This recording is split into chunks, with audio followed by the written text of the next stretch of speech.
Këtë fundjavë Teatri Migjeni ja dedikon skenën fëmijëve. Premiera Miqtë e Pyllit do të shfaqet për të vegjëlit të shtunën dhe të dielën paradite në ora 11. Drejtori i teatrit dhe trupa realizuese kanë prezantuar sot për mediat detajet nga kjo vepër teatrore, duke i ftuar fëmijët të jenë të pranishëm në sallën e teatrit për t'u arktuar me lojën e aktorëve, por edhe për të marrë mesazhet që përcjell kjo pjesë artistike. Në fokusin e Teatrit Migjeni do t'i kushtojmë shumë vëmendje edhe spektatorit më të veçantë të qytetit që janë fëmijët e qytetit.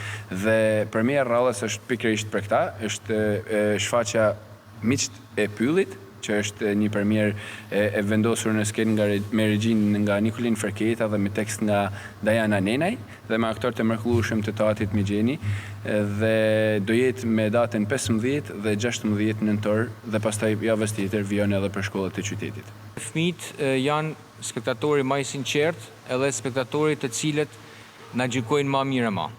Një shfaqje e cila në këtë skenë do të shohin shumë gjëra të ndryshme, duke filluar që nga ëndrat fëminore. Pra një fëmijë i cili historinë e shef në një ëndër, që është në një pyll, dhe pastaj ëndrat janë ato të cilat e bajnë fëmin të lumtur kur qohet në realitet.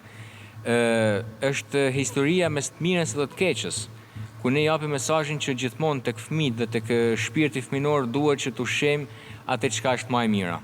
Miqtë e Pyllit shënon premierën e rallës së këtij sezoni në Teatrin Migjeni, por njëherësh është edhe vepra e parë dedikuar posaçërisht për fëmijët. Aktivitetet për të vegjëlit do të vijojnë edhe gjatë muajit dhjetor, kur në skenë pritet të vihet shfaqja e re, Djali i Detit, për të cilën tashmë kanë nisur përgatitjet.